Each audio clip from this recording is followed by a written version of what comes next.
Hello everyone, welcome to Advisor, and I am Priyanka Chauhan. Today we will study the topic nutrition. This is the topic of class 10 science, chapter life processes. The intro part of this chapter, introduction of the chapter, that is already uploaded. So if you have not seen the video, you can go and check out the video. This is the part second of the chapter life processes. Now what is nutrition? Nutrition is the process of procuring and utilization of food. Living organisms food का intake जो करते हैं, body में जो food खाते हैं और body में वो फूड खाने के बाद जाने के बाद में उसका किस तरह से बॉडी में यूटिलाइज होता है, उसको कैसे यूज़ किया जाता है, इस प्रोसेस को बोलते हैं nutrition. Now when we walk और ride a bicycle we are using up energy. हम जो भी हम लोग फंक्शंस कर रहे हैं सबके लिए, वेदर हम चल रहे हैं या फिर बाइसिकल राइड कर रहे हैं, तो उसके लिए हमें एनर्जी की ज़रूरत है. तो ये एनर्जी हमारी बॉडी में कहाँ से आती है? Energy is needed to maintain a state of order in our body. We also need materials from outside in order to grow. Grow करने के लिए हमें materials चाहिए. Growth के लिए protein चाहिए होता है, body में protein बनना चाहिए, and other substances needed in the body. So this source of energy and materials is the food we eat. तो हमारी body में जो source आ रहे हैं, जो energy बन रही है, जो materials आ रहे हैं, उन सब का जो source है, वो source है food. How do living things get their food? Living things को फूड कैसे मिलता है? The general requirement for food and materials is common in all the organisms, but it is fulfilled in different ways. ये अलग अलग veg में, क्योंकि जितने भी लिविंग ऑर्गेनिज्म है, चाहे वो सिंगल सेल हो, चाहे मल्टी सेलुलर हो, प्लांट हो, एनिमल हो, सबको फूड चाहिए. बस उनकी रिक्वायरमेंट थोड़ी अलग अलग तरह से होती है. कुछ खुद अपना फूड खुद बनाते हैं, कुछ ऑटोट्रोफ्स होते हैं, कुछ हीटोट्रोफ्स होते हैं जो दूसरों पे डिपेंड होते हैं अपने फूड के लिए. पर फूड सबको चाहिए. Some organisms use simple food material obtain from inorganic sources in the form of carbon dioxide and water.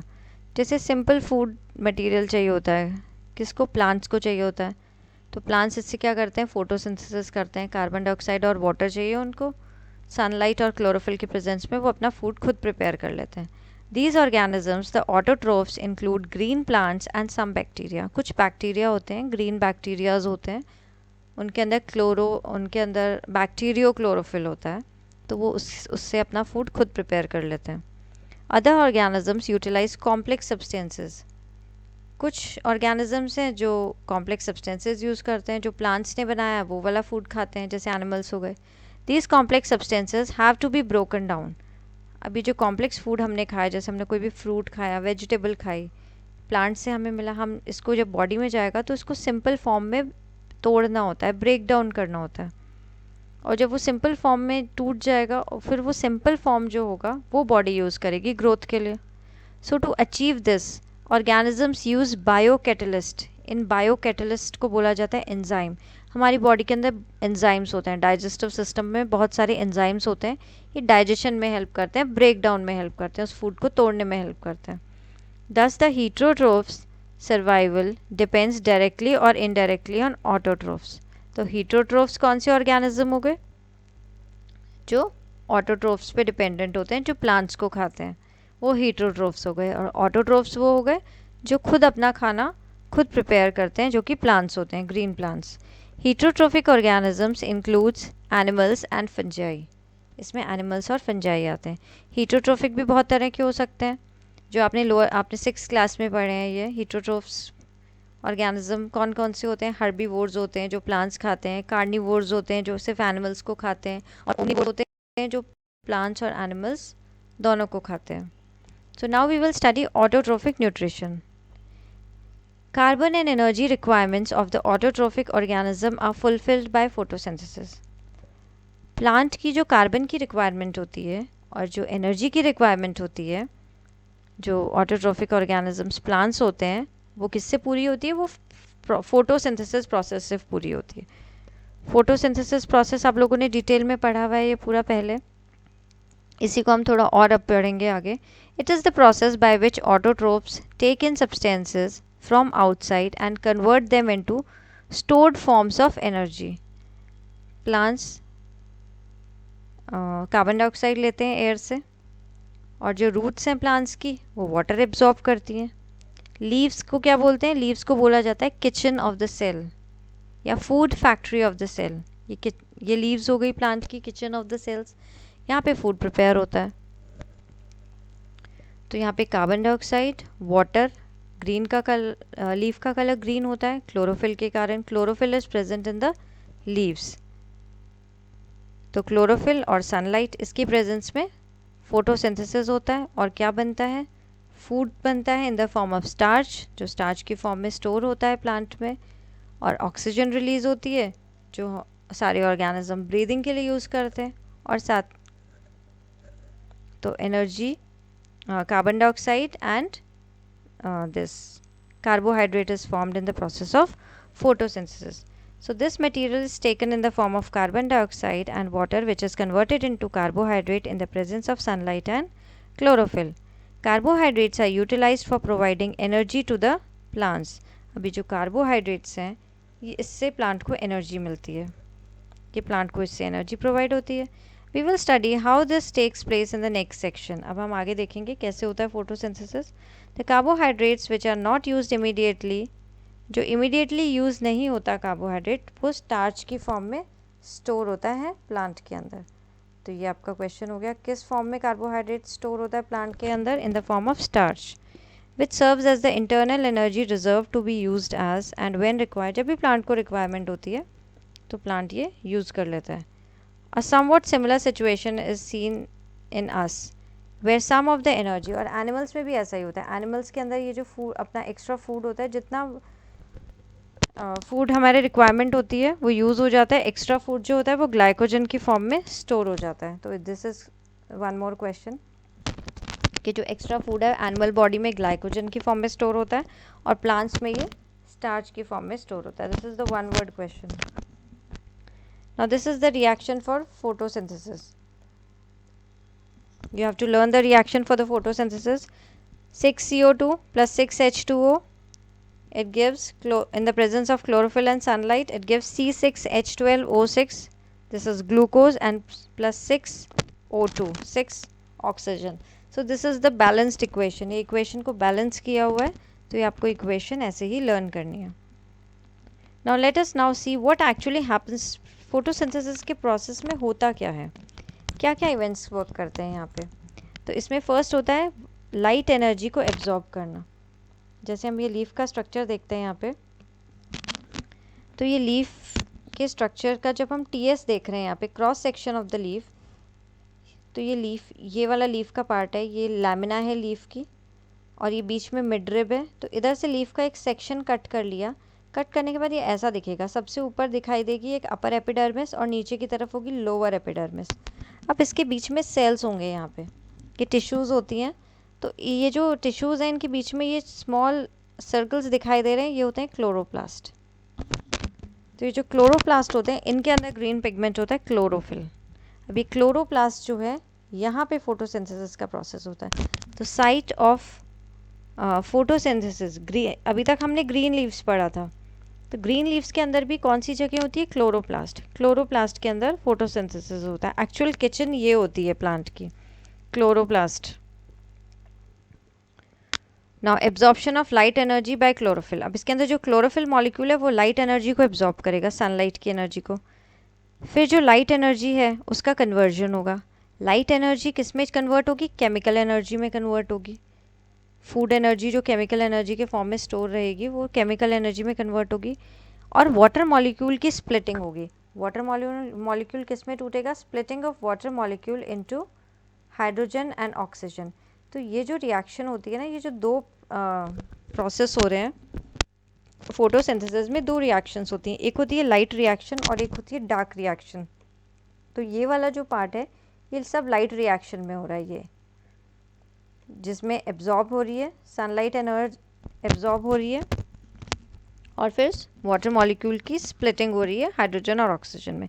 उसके बाद में जब यहाँ रॉ मटेरियल्स बन जाते हैं, यहाँ पे ऑक्सीजन रिलीज़ हो जाती है। अब उसके बाद प्लांट के लिए फूड बनना है कार्बोहाइड्रेट की फॉर्म में, वो प्रोसेस होता है dark reaction.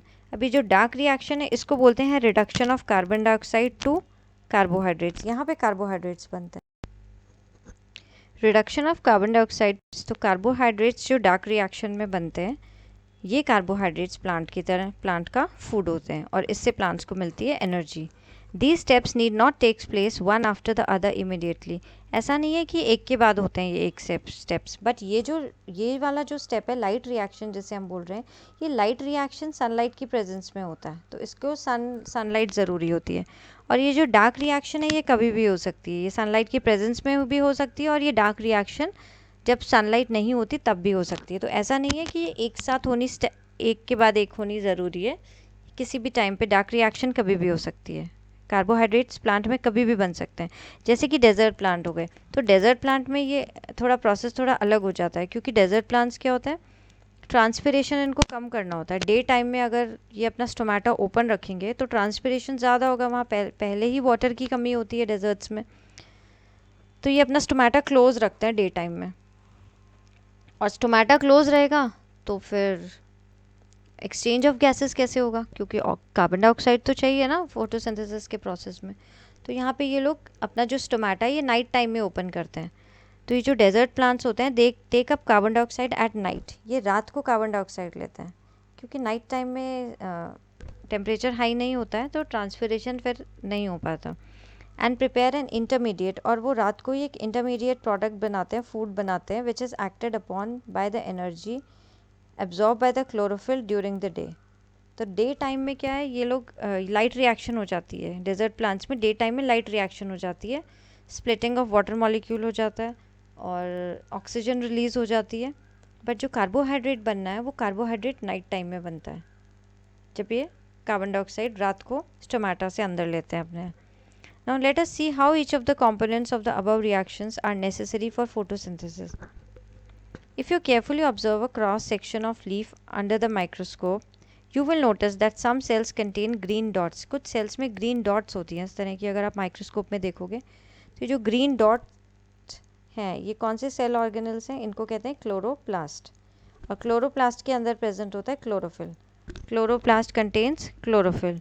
Now let us do an activity which demonstrates that chlorophyll is essential for photosynthesis. ये हम एक्टिविटी के थ्रू देखेंगे कि क्लोरोफिल बहुत ज़रूरी है। अगर क्लोरोफिल लीफ में नहीं होगा तो फोटोसिंथेसिस फिर नहीं होगी। जैसे एक ये हम लीफ लेंगे, वेरीगेटेड लीफ का मतलब हुआ इसमें ये वाइट पार्ट्स, ये वाइट या फिर येलोइश पार्ट है और ये ग्रीन वाला पार्ट है। तो ये जो ग्रीन वाला पार्ट हमें दिख रहा है लीफ का, इस ग्रीन वाले पार्ट में ग्रीन क्यों है, क्योंकि यहाँ पे क्लोरोफिल प्रेजेंट है। एक पॉटेड प्लांट लेना है, उसमें वेरीगेटेड लीव्स लगी हुई हों, जैसे मनी प्लांट ले सकते हैं या कोई भी क्रोटन ले सकते हैं, उसमें वेरीगेटेड लीव्स होती हैं, स्पॉट्स होते हैं उनमें बीच बीच में, ग्रीन और येलो इस तरह की होती हैं वो लीव्स। तो इसको डार्क रूम में रख दो, 3 डेज़ के लिए इसको डार्क रूम में रख दो, जिससे कि उसमें, क्योंकि डार्क रूम में रख दिया, वहाँ पे सनलाइट नहीं है तो अब फोटोसिंथेसिस नहीं हो रही है वहाँ पे, तो ऑलरेडी जो स्टार्च बना हुआ है वो पूरा स्टार्च प्लांट यूज़ कर लेगा 3-4 दिन में। अब इस प्लांट को आप सनलाइट में रखो 6 आवर्स के लिए। अब रखने के बाद थोड़ी देर सनलाइट में रखा तो लाइट रिएक्शन से फोटोसिंथेसिस स्टार्ट हो जाएगा। नाउ एक लीफ तोड़नी है, उसके ग्रीन एरियाज़ को मार्क करना है और शीट पे ट्रेस करना है कि कौन कौन से पार्ट ग्रीन है इस लीफ के। अब इसको एक बॉइलिंग वाटर में डिप करना है। Dip the leaf in the boiling water for a few minutes. अगर जब आप इसको डिप कर दोगे तो ये लीफ क्या डेड हो जाएगी। फिर after this immerse it in a beaker containing alcohol, फिर एल्कोहल के एक उसको बीकर में डाल देना है। Now carefully place the above beaker in a water bath, water bath में रखना है, उसको हीट करना है जब तक कि एल्कोहल बॉयल नहीं हो जाती। तो what happens to the colour of the leaf, तो लीफ का कलर क्या होगा, what is the colour of the solution, leaf का कलर कलरलेस हो जाएगा, क्योंकि वो लीफ बॉयल हो गई थी और उसमें जितना भी क्लोरोफिल था वो सारा क्लोरोफिल बाहर आ जाएगा उसमें सॉल्यूशन में। Now what happens to the color of the, now dip the leaf in a dilute solution of iodine। अब इसको आयोडीन में डिप करना है इसको, फिर आयोडीन से निकालने के बाद में इसको रिंस कर लेना है। अब इसका फिर से कलर ऑब्जर्व करना। अब आप इसमें क्या ऑब्जर्व करोगे, आप ये ऑब्जर्व करोगे कि जो कवर्ड पार्ट है लीफ का, covered part of the leaf that remains yellow while parts of the leaf sorry, इसमें आप क्या देखोगे कि जो वेरीगेटेड पार्ट्स थे, इस लीफ में जो वेरीगेटेड पार्ट था, जो ग्रीन पार्ट था, वेरीगेटेड पार्ट, येलो वाले पार्ट में फोटोसिंथेसिस नहीं हुई, ये पार्ट वैसा का वैसा रहेगा। और ये जो ग्रीन वाला जो पहले पार्ट था ना, जब हमने इसको आयोडीन सोल्यूशन में डाला था, तो जो ग्रीन वाला पार्ट था लीफ का, वहाँ पे पर्पल कलर हो गया, वॉयलेट कलर हो गया। तो ये स्टार्च का एक टेस्ट होता है, जहाँ पे स्टार्च प्रेजेंट होता है, अगर उस पर आयोडीन टेस्ट किया जाए तो वो वॉयलेट कलर आ जाता है। तो यहाँ पे लीफ में जहाँ जहाँ ये लीफ ग्रीन कलर की थी, वहाँ वहाँ पे वॉयलेट कलर हो गया। तो इसका मतलब जहाँ जहाँ पे क्लोरोफिल प्रेजेंट था, वहाँ वहाँ पे फोटोसिंथेसिस हुआ है और फोटोसिंथेसिस होके स्टार्च बना है। और ये वाली जो पार्ट थी, येलो वाले पार्ट, यहाँ पे कहीं पे फोटोसिंथेसिस हुआ ही नहीं, क्योंकि यहाँ पे क्लोरोफिल था ही नहीं। तो यहाँ पे वॉयलेट कलर नहीं आया, पर्पल कलर नहीं आया, सिर्फ ग्रीन वाले पार्ट पे ही। तो इससे हम इंडिकेट कर सकते हैं that chlorophyll is essential for photosynthesis. ये ज़रूरी है फोटोसिंथेसिस प्रोसेस के लिए। अब एक और एक्टिविटी है। अच्छा, उससे पहले हम इस डायग्राम देखेंगे। ये डायग्राम आपको लर्न करना है स्टोमेटा का। Plant obtains carbon dioxide. कहाँ से लेती है प्लांट कार्बन डाइऑक्साइड? स्टोमेटा से लेती है। ये स्टोमेटा इस तरह से होता है, किडनी बीन शेप, जैसे राजमा होते हैं ना, राजमा की शेप के होते हैं ये दो, ये स्टोमेटल, और ये बीच में स्टोमेटल पोर है। ये स्टोमेटल पोर ओपन होता है, क्लोज होता है। अभी ये इस डायग्राम में ओपन है, और ये वाला जो है बी में, यहाँ पे क्लोज्ड है स्टोमेटा। ये स्टोमेटा क्लोज हो गया। जब ये ओपन होगा तो बाहर से कार्बन डाइऑक्साइड यहाँ से एंटर करेगी और ऑक्सीजन यहाँ से बाहर निकल सकती है। तो स्टोमेटा किस लिए ज़रूरी होता है प्लांट में? For the exchange of gases. These are the tiny pores present on the surface of the leaf. Leaf की सरफेस पे छोटे छोटे पोर्स प्रेजेंट होते हैं, और massive amount of gaseous exchange takes place in the leaves through the small pores for the process of photosynthesis. Photosynthesis में जो carbon dioxide चाहिए वो यहीं स्टोमेटा से ही अंदर एंटर करती है, और फोटोसिंथेसिस में जो ऑक्सीजन बनती है वो यहीं से बाहर जाती है। ये CO2 यहाँ से अंदर एंटर करती है। But it is important to note that exchange of gases occurs across the surface of the stem, roots and leaves as well. तो एक्सचेंज ऑफ गैसेस टोमेटा से भी होता है, और एक्सचेंज ऑफ गैसेस प्लांट्स के stem, root और leaf की surface से भी होता है। Since large amount of water can also be lost through this stomata. इस टोमेटा से वाटर भी वाटर वेपर की फॉर्म में बाहर निकलता है, जो कि प्रोसेस होता है transpiration. The plant closes their pores when it does not need carbon dioxide for photosynthesis.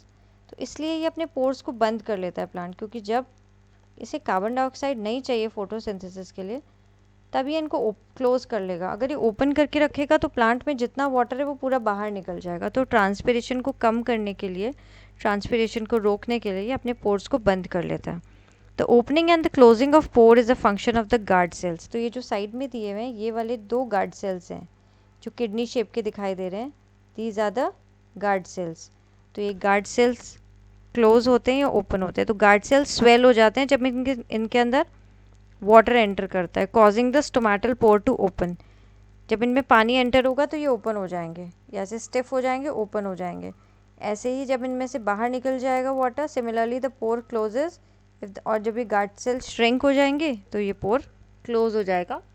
This is the stomatal पोर। ये स्टोमेटल पोर है, ये वाला स्टोमेटल पोर है, और ये वाले दो सेल्स हैं, ये गार्ड सेल्स हैं। और ये जो पूरा स्टोमेटा, ये बाहर जो होते हैं ये सब्सिडरी सेल्स होते हैं, और ये जो पूरा स्ट्रक्चर है the stomatal pour, guard cells, इस पूरे स्ट्रक्चर को हम बोल रहे हैं स्टोमेटा।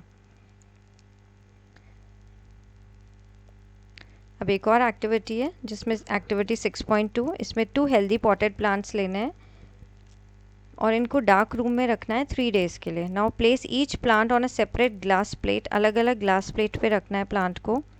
एक के अंदर जो एक सेटअप बनाया है हमने, यहाँ पे वॉच ग्लास है, उसमें पोटेशियम हाइड्रोक्साइड रखना है। ये वाला जो है, ये एक्सपेरिमेंट जो है, इसमें यहाँ पे ये जो ग्लास प्लेट है, इसमें पोटेशियम हाइड्रोक्साइड रखा है। तो पोटेशियम हाइड्रोक्साइड का जो फंक्शन होता है, that is used to absorb carbon dioxide. ये जितनी भी इसके अंदर जार के अंदर कार्बन डाइऑक्साइड है उसको एब्जॉर्ब कर लेगा।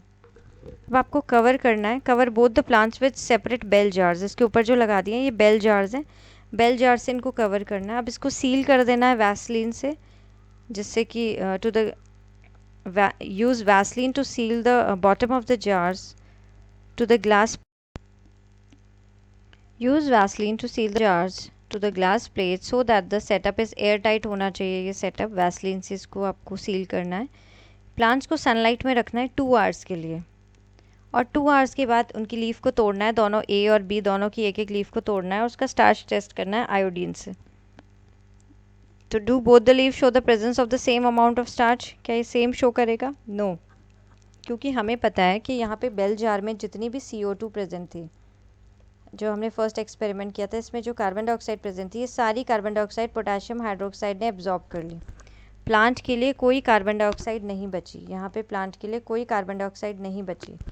तो प्लांट के लिए कार्बन डाइऑक्साइड ज़रूरी है फॉर फोटोसिंथेसिस. एक रॉ मटेरियल है ये फोटोसिंथेसिस का. लीफ को कार्बन डाइऑक्साइड चाहिए प्रिपेयर करने के लिए फूड.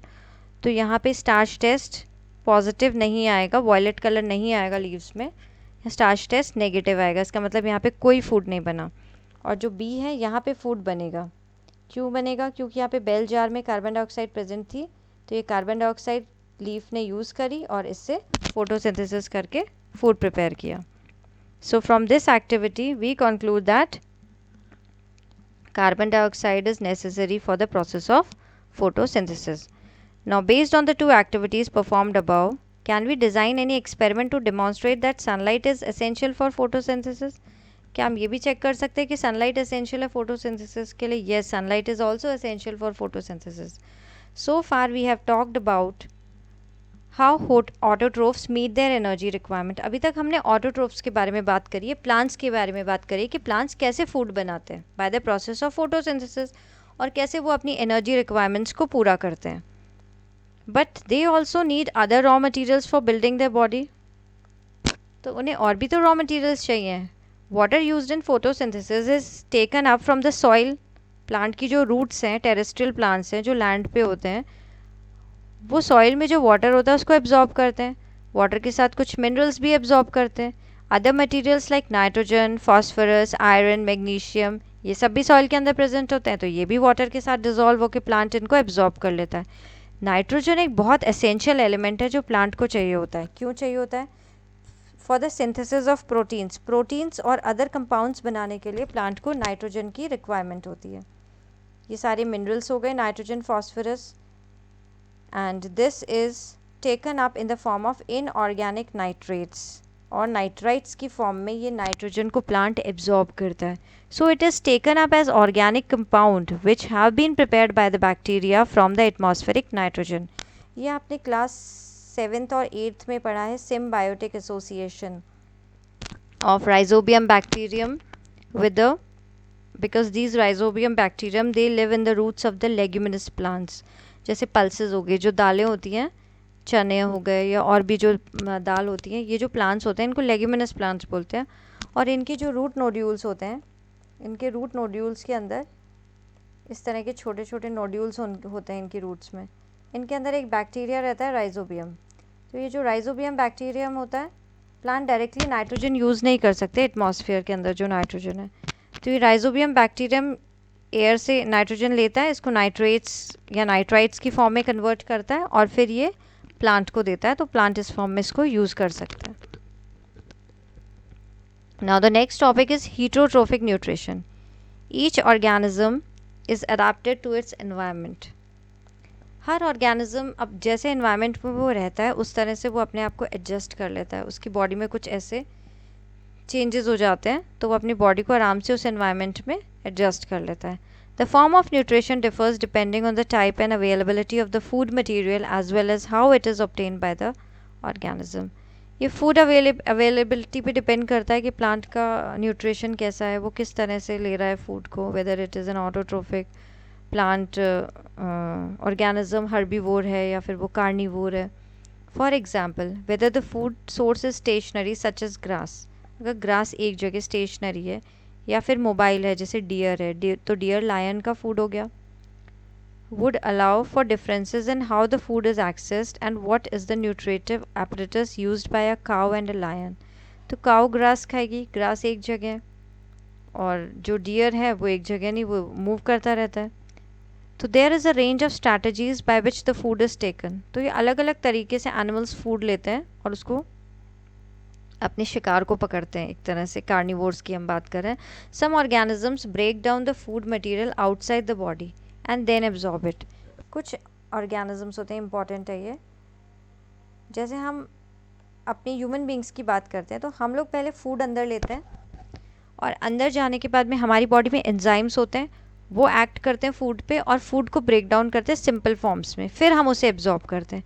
बट कुछ ऑर्गेनिजम्स ऐसे होते हैं जो फूड को बाहर ही तोड़ लेते हैं, बाहर ही उसका ब्रेक डाउन कर देते हैं और फिर सिंपल फॉर्म में उसको बॉडी में एब्जॉर्ब करते हैं, जैसे कि हो गई fungi. Examples fungi like the bread moles, east और मशरूम्स, ये ऐसे ही करते हैं। ये जैसे सपोज हम एक ईस्ट का एग्जाम्पल ले रहे हैं, तो ईस्ट के अंदर जो जो एंजाइम्स होते हैं ये बाहर की तरफ रिलीज़ करेंगे। जैसे बाहर कोई फूड है, जैसे ईस्ट किसी ब्रेड पे किसी पे भी ग्रो कर रही है, किसी भी कोई भी फूड है, रॉटन जैसे एनिमल है या कोई रॉटन प्लांट है, कुछ भी है, ये उस पर ये फंजाई ग्रो कर रही है, तो ये फंजाई यहाँ से बाहर की तरफ एंजाइम्स, जो कैटालिटिक एंजाइम्स होंगे उसको वॉमिट करेगी, उसे बाहर निकाल देगी। तो बाहर ये जो फूड है, इस फूड को इस सिंपल फॉर्म में कन्वर्ट कर देगी और फिर सिंपल फॉर्म को ये अपने अंदर लेगी। So others take in whole material, जैसे हम लोग हैं, हम लोग पूरा मटेरियल खाते हैं फिर अपनी बॉडी के अंदर ब्रेक डाउन करते हैं। तो what can be taken in and broken down depends on the body design. तो ये सब बॉडी डिज़ाइन पे डिपेंड करता है। इनका बॉडी डिज़ाइन इतना कॉम्प्लेक्स नहीं होता फंजाई का as compare to human beings. हमारा बॉडी डिज़ाइन बहुत कॉम्प्लेक्स है, पूरा डाइजेस्टिव सिस्टम अंदर है जो अंदर डाइजेस्ट कर सकता है फूड को। तो what can be that depends on the body design and the functioning. Some other organisms derive nutrition from plants or animals without killing them. कुछ जो plants कुछ organisms हैं जो food ले सकते हैं किसी plant से animal के without उसको मारे, बिना उसे मारे वो सीधा उसे food ले सकते हैं. This parasitic nutritive strategy is used by a variety of organisms like Cuscuta, अमरबेल. तो ये पैरासाइट्स जो होते हैं ऑर्गेनिज्म को मारते नहीं है, उसकी बॉडी पे ही रहते हैं। ऑर्किड्स, टिक्स, लाइस, लीचेस, टेपवर्म्स, जैसे हम कसकटा का एग्जांपल देख रहे हैं, कसकटा इज़ अ पैरासाइट। अमरबेल बोलते हैं इसको। ये जैसे कोई ट्री है, होस्ट बड़ा सा ट्री है, उसके ऊपर ये अमरबेल पूरे उसके ट्री पे फैल जाती है और ट्री जो भी फूड बना रहा है, पूरा फूड, वाटर, जो उसके मिनरल्स हैं, फूड है, वो सब ये एब्जॉर्ब कर लेता है कसकटा। खुद फोटोसिंथेसिस नहीं करता क्योंकि पैरासाइट है। पैरासाइट कुछ काम नहीं करता, वो दूसरों पे डिपेंडेंट होता है। ऐसे ही जो टेप फॉर्म्स है, जैसे ये एनिमल्स की बॉडी में प्रेजेंट होते हैं, ह्यूमन बींग्स की और दूसरे एनिमल्स की बॉडी में, तो ये टेप फॉर्म हमारी बॉडी के अंदर होते हैं। तो ये हमारी बॉडी के पैरासाइट होते हैं। हमारा जो फूड होता है इंटेस्टाइन्स में से वो फूड ले लेते हैं और ये खुद कुछ काम नहीं करते। तो ये पैरासाइट्स की मोड ऑफ स्ट्रैटेजी होती है कि रेडीमेड फूड, प्रिपेयर्ड फूड ले लो बस। How do organisms obtain their nutrition. Organisms को न्यूट्रिशन कैसे मिलता है, जैसे हमें इसके अमीबा का यहाँ पे देख रहे हैं फिगर। ये अमीबा सिंगल सेल्ड ऑर्गेनिज्म है, इसमें न्यूक्लियस प्रेजेंट है और ये इसने देखा एक फूड पार्टिकल है। तो ये जो इसका सूडोपोडिया है, ये इसने अपने सूडोपोडिया फूड की तरफ आगे करे और ये पार्टिकल को अंदर लिया, एक फूड वैक्यूल बनाया और ये फूड पार्टिकल अंदर ले लिया। तो ये फूड पार्टिकल अब अंदर चला गया, अभी अंदर जाके डाइजेस्ट हो जाएगा। तो इस अमीबा के कोई माउथ नहीं होता है, जहाँ पे इसको फूड पार्टिकल देखता है ये सूडोपोडिया की हेल्प से जाता है और सूडोपोडिया से उस फूड पार्टिकल को अंदर ले लेता है। Since the food and the way it is obtained differ, the digestive system is different in various organisms. In single-celled organism, the food may be taken in by the entire surface, but as the complexity of the organism increases, जैसे जैसे complexity increase होती है organism की, तो body में जो parts हैं वो भी स्पेशलाइज हो जाते हैं, टिश्यूज़ और ऑर्गन्स उसको परफॉर्म करने के लिए। जैसे अमीबा है, उसमें टेम्पररी फिंगर लाइक प्रोजेक्शंस होती हैं of the cell surface which fuse over with the food particle और एक फूड वैक्यूल बना लेती हैं। Inside the food vacuole complex substances are broken. अंदर फूड वैक्यूल के अंदर जो कॉम्प्लेक्स सब्सटेंसेज है वो छोटे छोटे सिंपल फॉर्म्स में तोड़ दिए जाते हैं और फिर वो साइटोप्लाज्म में डिफ्यूज़ हो जाते हैं। ये जितना भी जेली लाइक फ्लूइड है ना अमीबा के अंदर, इसको साइटोप्लाज्म बोल रहे हैं। और जो रिमेनिंग अनडाइजेस्टेड फूड है वो सेल के सरफेस से फिर बाहर निकल जाता है। और in paramecium which is also unicellular organism, the cell has a definite shape and food is taken in at a specific spot. तो ये भी एक यूनिसेलुलर ऑर्गेनिज्म है पैरामीशियम। इसके अंदर फूड लेने के लिए एक स्पेसिफिक जगह होती है जहाँ से फूड लेता है। फूड इस स्पॉट से बॉडी के अंदर मूव करता है सीलिया के थ्रू, सीलिया से ये अंदर लेता है which cover the entire surface of the cell. तो सीलिया हेल्प करते हैं फूड को बॉडी के अंदर जाने। Nutrition in human beings.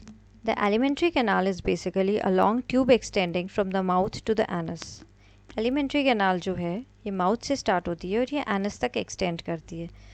So we can see that the tube has different parts. Various regions are specialized to perform different functions. तो हम ये डायग्राम से समझते हैं what is alimentary canal।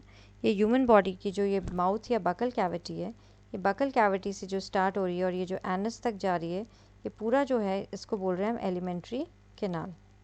तो एलिमेंट्री कैनाल में क्या क्या आ जाता है? बकल कैविटी, ईसोफेगस, ईसोफेगस से फूड अंदर गया, स्टमक में आया, स्टमक से ये फूड यहाँ से एंटर करा, एंटर करके ये गया स्मॉल इंटेस्टाइन में, ये यहाँ से एंटर करके स्टमक से ये स्मॉल इंटेस्टाइन में एंटर करेगा। ये जो कॉइल्ड पार्ट दिख रहा है ना, this is the small intestine. अब ये स्मॉल इंटेस्टाइन के बाद ये फूड जाएगा लार्ज इंटेस्टाइन, लार्ज इंटेस्टाइन के बाद ये जाएगा rectum and then it is expelled out through anus. So this is called alimentary canal.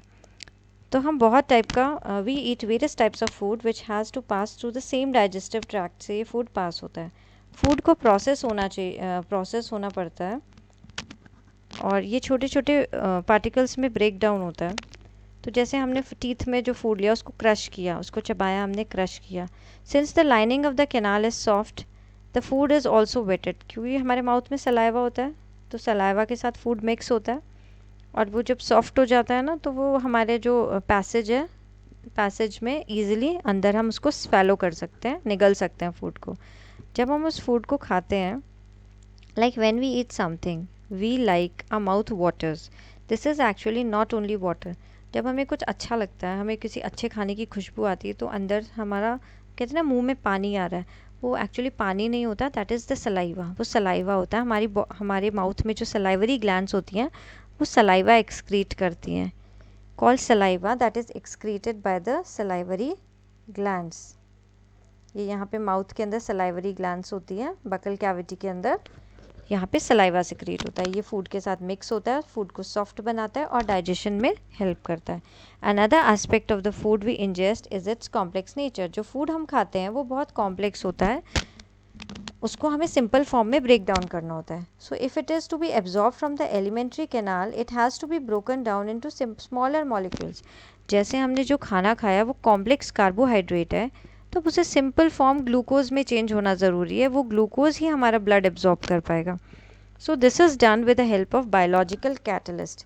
ये कैटलिस्ट की हेल्प से होता है जिसको बोलते हैं enzymes. The saliva contains an enzyme called the salivary amylase. Very important, saliva में कौन सा एंजाइम होता है? इसको कहते हैं सलाइवरी अमाइलेज। इसका फंक्शन क्या होता है? ये स्टार्च का ब्रेक डाउन करता है और इसको its breaks down starch which is a complex molecule to give sugar. ये जो कॉम्प्लेक्स मॉलिक्यूल है which is a complex molecule, उसका ब्रेक डाउन करता है स्टार्च का, उसे शुगर में कन्वर्ट करता है। ये फंक्शन होता है सलाइवरी अमाइलेज का। इसका मतलब हमने जो खाना खाया तो डाइजेशन कहाँ पे स्टार्ट हो गया? Digestion starts in a mouth और digestion starts in the buccal cavity with the help of saliva, and saliva has an enzyme called the salivary amylase which help in the digestion of starch, जो starch के digestion में help करना start कर देता है। The food is mixed thoroughly with saliva and moved around the mouth while chewing by the muscular tongue. So it is necessary to move the food in a regulated manner along the digestive tube so that it can be processed properly in each part. The lining of the canal has muscles. ये canal की जो lining है इसमें linings muscles से बनी हुई होती हैं। ये मसल्स कॉन्ट्रैक्ट करती हैं, रिदमिकली कॉन्ट्रैक्ट करती हैं और फूड को आगे की तरफ पुश करती हैं। अब जैसे आपका ईसोफेगस है, फूड यहाँ ईसोफेगस में आया, फूड पाइप भी बोलते हैं इसको। ईसोफेगस में फूड आया तो ये मसल्स कॉन्ट्रैक्ट होंगे, फूड को आगे की तरफ पुश करेंगी, फिर ये कॉन्ट्रैक्ट होंगी, फिर फूड को आगे पुश करेंगी। इस तरह से फूड पुश होते हुए स्टमक तक पहुँच जाता है। इस मूवमेंट को बोलते हैं peristaltic movement. These peristaltic movements occur all along the gut. ये हमारे पूरा गट एरिया में पेरिस्टाल्टिक मूवमेंट होता है। अब स्टमक में फिर आगे पेरिस्टाल्टिक मूवमेंट होगा तो ये फूड आगे पुश होगा स्मॉल इंटेस्टाइन में, फिर आगे लार्ज इंटेस्टाइन में। So this movement is called peristalsis. From the mouth the food is taken to the stomach through the food pipe और द ईसोफेगस। ईसोफेगस से स्टमक तक फूड पहुँचा। तो स्टमक जो होता है ये एक ऑर्गन होता है जो एक्सपैंड करता है, बड़ा हो जाता है जब इसके अंदर फूड आता है। तो muscular walls of the stomach help in mixing the food. इसकी जो मसल्स हैं वो फूड को मिक्स करने में हेल्प करती हैं thoroughly with more digestive enzymes. Stomach के अंदर डाइजेस्टिव एंजाइम्स होते हैं, डाइजेस्टिव जूसेस होते हैं, इसके साथ ये फूड को मिक्स करता है। जैसे हमारे फूड चर्न नहीं होता, मिक्सी में हम फूड को घुमाते हैं और वो छोटे छोटे पीसेस में ब्रेक डाउन होता है, वैसे ही फूड की चर्निंग और मिक्सिंग होती है स्टमक के अंदर। किसके साथ में चर्निंग, इस छोटे छोटे पार्ट्स में और टूटता है, और इसके साथ डाइजेस्टिव जूसेस की चर्निंग होती है, और यहाँ पे डाइजेशन होता है प्रोटीन का। These digestion functions are taken care of by the gastric glands. ये गैस्ट्रिक ग्लैंड से होते हैं डाइजेशंस जो हैं, ये stomach juices, digestive juices gastric gland से रिलीज होते हैं, present in the walls of stomach की वॉल्स पे प्रेजेंट होती हैं। और ये क्या रिलीज करती हैं, ये हाइड्रोक्लोरिक एसिड रिलीज करती हैं, HCl। अब प्रोटीन डाइजेस्टिंग एंजाइम रिलीज होता है जिसे बोलते हैं पेप्सिन और म्यूकस। ये 3 चीज़ें स्टमक में रिलीज होती हैं, हाइड्रोक्लोरिक एसिड, पेप्सिन और म्यूकस। अब फंक्शन क्या है हाइड्रोक्लोरिक एसिड का? हाइड्रोक्लोरिक एसिड हमारे स्टमक में एक एसिडिक मीडियम क्रिएट करता है which facilitates the action of the enzyme pepsin. जो पेप्सिन के एक्शन को, पेप्सिन इसी मीडियम में एक्ट कर पाता है, एसिडिक मीडियम में ही पेप्सिन एक्ट कर पाता है, enzyme pepsin. And what are the function do you think is served by the acid? The mucus protects the inner lining of the stomach from the action of the acid. अब जो acid होता है, acid ख़राब कर सकता है अंदर से लाइनिंग ऑफ द स्टमक को, तो इसलिए लाइनिंग, स्टमक की जो लाइनिंग होती है वो म्यूकस से प्रोटेक्टेड होती है। म्यूकस की एक लेयर बनी हुई होती है इनर लाइनिंग पे, जिससे कि एसिड के कारण वो ख़राब नहीं हो stomach. Now we have often heard of adults complaining about the acidity. So can this be related to what has been discussed above? Now the exit of the food from the stomach. अब food से जो stomach निकलता है वो एक, वहाँ पे एक स्पिंचर मसल होती है जो फूड को रिलीज़ करती है, थोड़े थोड़े अमाउंट में रिलीज़ करती है, और फिर फूड पहुँचता है स्मॉल इंटेस्टाइन में। From the stomach the food now enters the small intestine. Stomach के बाद फूड स्मॉल इंटेस्टाइन में जाता है। ये लॉन्गेस्ट पार्ट है हमारी एलिमेंट्री कैनाल का, which is fitted into a compact space. एक बहुत छोटी सी स्पेस में ये फिट हुई होती है, और इस तरह से कॉइल्ड होती है, कॉइलिंग होती है। जैसे आप किसी एक रस्सी को लेके उसे बहुत कॉइल करके छोटी सी जगह पे फिट कर दो ना, इस तरह से फिट होती है। ये कई मीटर्स लंबी होती है, ये नॉट किलोमीटर्स, मीटर्स लंबी होती है। The length of the small intestine differs in various animals depending on the food they eat. तो एनिमल कैसा फूड खा रहा है उस पर डिपेंड करती है किसी एनिमल की स्मॉल इंटेस्टाइन की लेंथ कितनी है। जैसे हर्बीवोर है, तो हर्बीवोर की जो स्मॉल इंटेस्टाइन होगी वो लंबी होगी, that has a longer intestine to allow the cellulose to be digested, क्योंकि सेलुलोज को डाइजेस्ट होने में टाइम लगता है। और जो एनिमल मीट खा रहा है, meat is easier to digest. तो कार्निवोर्स जैसे टाइगर हो गया, इसकी जो स्मॉल इंटेस्टाइन होगी ये शॉर्ट होगी, और हर्बीवोर्स की लॉन्ग होगी। The small intestine is the site of complete digestion of carbohydrate. तो this is important. Complete digestion कहाँ होता है फूड का? Complete digestion होता है small intestine में। Carbohydrates, proteins, fats, सबका digestion यहाँ पे होता है। It receives the secretion. अब small intestine में लिवर की जो secretions होती हैं और pancreas की भी जो secretions होती हैं वो small intestines में आती हैं। The food coming from the stomach is acidic. अब वो फूड जो स्टमक से आ रहा है वो एसिडिक होता है, अब उसको अल्कलाइन बनाना पड़ता है। That has to be made alkaline for the pancreatic enzymes to act. Stomach के जो एंजाइम्स हैं वो एसिडिक मीडियम में एक्ट कर सकते हैं, बट जो पेनक्रियाज के जो एंजाइम्स हैं ना, जो स्मॉल इंटेस्टाइन में आके वर्क करते हैं फूड पे, उनको बेसिक मीडियम चाहिए, अल्कलाइन मीडियम चाहिए। तो अब अल्कलाइन मीडियम के लिए क्या है? बाइल जूस आता है। Bile juice from the liver, ये लिवर में से आता है। accomplishes this in addition to acting on the fats. ये एक तो अल्कलाइन मीडियम कर देता है स्मॉल इंटेस्टाइन्स में, दूसरा ये फैट पे एक्ट करता है और फैट का डाइजेशन करता है bile juice. Fats are present in the intestine in the form of large globules. ये लार्ज ग्लोब्यूल्स की फॉर्म में प्रेजेंट होते हैं, which makes it difficult for enzymes to act on them. तो इनका ब्रेक डाउन करना होता है। बाइल सॉल्ट्स जो होते हैं ये पहले इनको छोटे छोटे स्मॉल ग्लोब्यूल्स में तोड़ देते हैं, फैट मॉलिक्यूल्स के स्मॉल ग्लोब्यूल्स बना देते हैं, जिससे क्या होता है, increasing the efficiency of enzyme action. इससे क्या है, जो एक्शन है वो इजीली हो पाता है, फैट के जो छोटे छोटे स्मॉलर ग्लोब्यूल्स में फैट कन्वर्ट हो जाता है। तो ये फैट जैसे सोप का इमल्सिफाइंग एक्शन होता है डर्ट के ऊपर, ये उसी की तरह एक्ट करता है। जो पेनक्रियाज है वो पेनक्रियाटिक जूस को सिक्रीट करती हैं। उसके अंदर एंजाइम्स होते हैं trypsin for digesting protein, trypsin protein पे एक्ट करता है, और lipase for the breakdown of emulsified fats. तो ट्रिप्सिन प्रोटीन डाइजेशन में हेल्प करता है और लाइपेज जो होता है वो फैट डाइजेशन में इमल्सिफाइड फैट्स पे वर्क करता है। The walls of the small intestine की जो वॉल्स होती हैं उन पे ग्लैंड्स होती हैं, वो भी इंटेस्टाइनल जूस सिक्रीट करती हैं। इसके अंदर भी एंजाइम्स होते हैं, the enzymes present in it. अब इसके अंदर जो एंजाइम्स होते हैं ये फाइनली फूड को कन्वर्ट कर देते हैं किस में, प्रोटीन्स को अमीनो एसिड्स में। बहुत इंपॉर्टेंट है, ये आप लर्न करेंगे। जो भी हमने खाना खाया, जो कॉम्प्लेक्स प्रोटीन खाया वो अमीनो एसिड में कन्वर्ट होगा। कॉम्प्लेक्स कार्बोहाइड्रेट्स जो होंगे वो कन्वर्ट होंगे ग्लूकोज में, और जो फैट हमने खाया वो फैट कन्वर्ट होता है into fatty acids and glycerol. Very very important.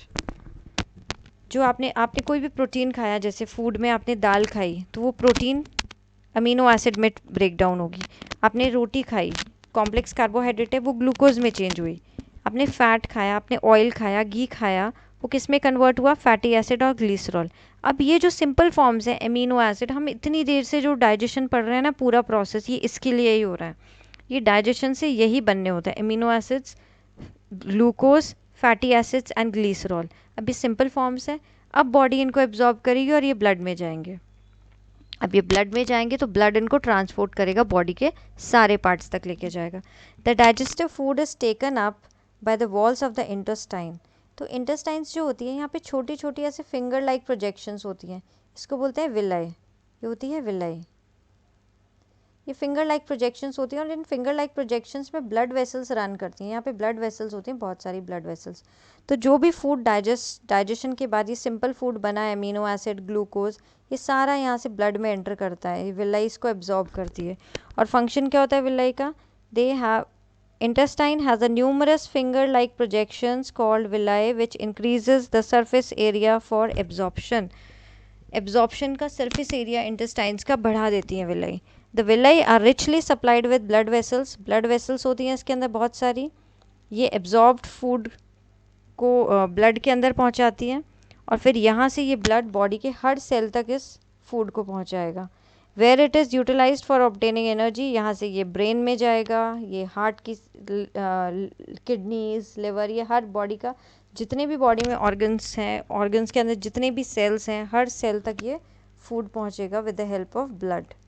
तो यहाँ पे नई टिश्यूज़ भी बनेंगी, जो मटेरियल साथ में जा रहे हैं, जैसे अमीनो एसिड्स जा रहे हैं, तो ये अमीनो एसिड्स नए प्रोटीन्स बनाने में हेल्प करेंगे, तो नई टिश्यूज़ बनेंगी।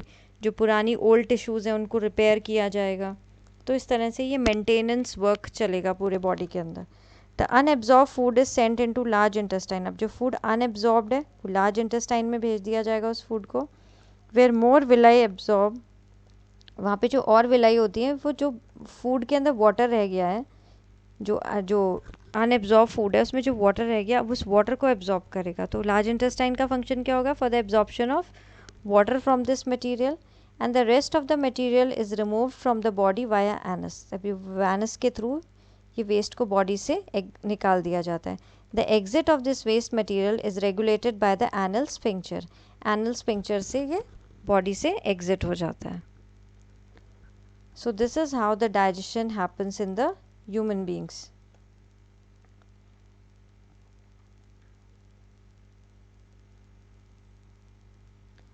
Now the next topic is dental caries. Dental caries or the tooth decay causes gradual softening of the enamel and dentine. जो हमारा टीथ होता है, टीथ में जो टूथ डीके होता है उसमें क्या होता है, जो इनेमल बाहर का जो वाइट पार्ट होता है और जो एंटाइन होता है वो धीरे धीरे सॉफ्ट हो जाता है। इट बिगिनस व्हेन बैक्टीरिया, जब हम जैसे ब्रश नहीं कर रहे हैं, हमारे उस टाइम जो शुगर्स हैं, तो ये जो शुगर्स पे ये जो बैक्टीरियाज हैं ये एक्ट करते हैं और ये इसको एसिड में चेंज कर देते हैं, ये बैक्टीरिया जो हमारे फूड से जो शुगर रह जाती है, जैसे मुंह में चिपका हुआ रह जाता है खाना, तो उसको एसिड में कन्वर्ट कर देता है। और फिर ये जो एसिड है ये धीरे धीरे हमारे टीथ का जो इनेमल है उसको सॉफ्ट करके डीमिनरलाइज कर देता है, उसको ख़राब कर देता है। तो masses of the bacterial cell together with food particles stick to the teeth to form dental plaque। इससे dental plaque, ये बैक्टीरिया जो चिपक जाते हैं food particles के साथ। Saliva cannot reach the tooth surface to neutralize the acid as plaque covers the teeth। तो फिर जो सलाइवा है वो उसको न्यूट्रलाइज नहीं कर पाता, जो एसिड बन जाता है ना, बैक्टीरिया जो एसिड बना देते हैं, सलाइवा उसको न्यूट्रलाइज नहीं कर पाता है, क्योंकि वो एक प्लैक, एक कवर बनाते थे टीथ के चारों तरफ। So brushing the teeth after eating removes the plaque. तो ये प्लेक जो होता है ये रिमूव हो जाता है जब हम ब्रश करते हैं, before the bacteria produces acids. तो ब्रशिंग करने से वो जो प्लेक जो बना है उसको रिमूव कर देते हैं और वो क्लीन हो जाता है। इफ़ अनट्रीटेड ऑर्गेनिजम्स में invade the pulp causing inflammation and infection. और अगर इसका ट्रीटमेंट नहीं कराया जाए तो फर्दर इन्फेक्शन और ज़्यादा इन्फ्लेमेशन बढ़ जाता है, टूथ के कई बार टूथ को निकालना भी पड़ जाता है।